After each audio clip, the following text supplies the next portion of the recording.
శాంతి. ఈరోజు ఫిబ్రవరి 9వ తేదీ 2024. సాకార మురళి సారాంశము.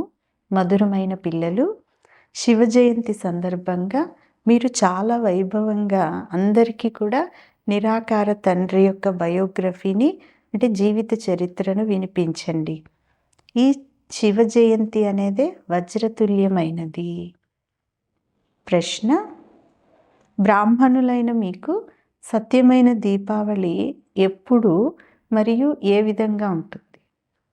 సమాధానం: వాస్తవానికి శివ జయంతి అనేదే మీకు సత్యమైనటువంటి దీపావళి. ఎందుకంటే శివ్ బాబా వచ్చి మీ ఆత్మరూపి దీపాన్ని వెలిగిస్తారు. ప్రతి ఒక్కరి ఇంటి దీపం వెలుగుతుంది, అనగా ఆత్మ జ్యోతి అనేది వెలుగుతుంది కదా.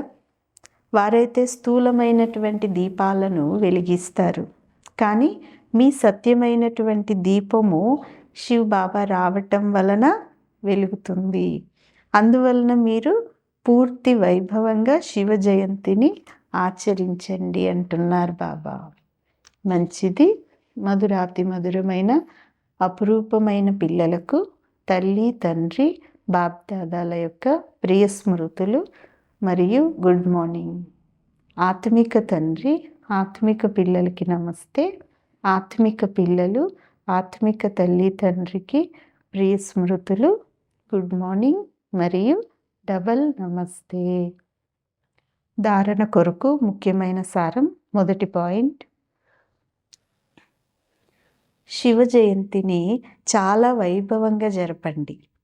శివ్ బాబా మందిరాలలో శివుడి యొక్క మరియు లక్ష్మీనారాయణుల యొక్క మందిరాలలో లక్ష్మీనారాయణులు మరియు రాధాకృష్ణుల యొక్క బయోగ్రఫీలను వినిపించండి.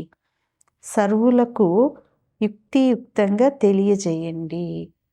రెండవ పాయింట్: అజ్ఞాన అంధకారం నుంచి రక్షింపబడేదానికి ఆత్మరూపి దీపాన్ని జ్ఞానమనే నేతితో సదా ప్రజ్వలితం చేసి ఉంచుకోవాలి.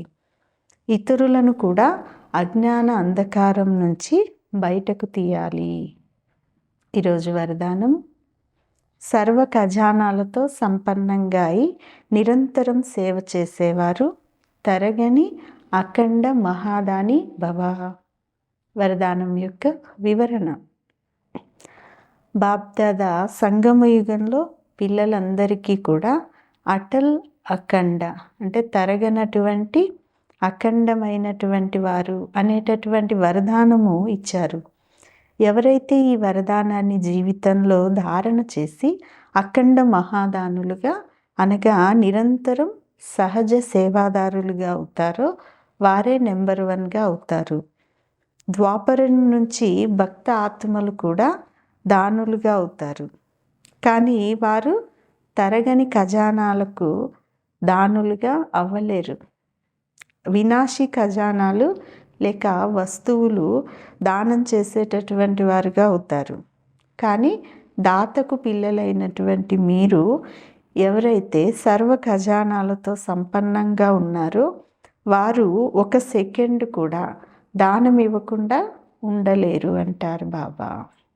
స్లోగన్: స్వభావంలో సరళత ఉన్నప్పుడే ఆంతరిక సత్యత స్వచ్ఛత ప్రత్యక్షమవుతాయి. మంచిది.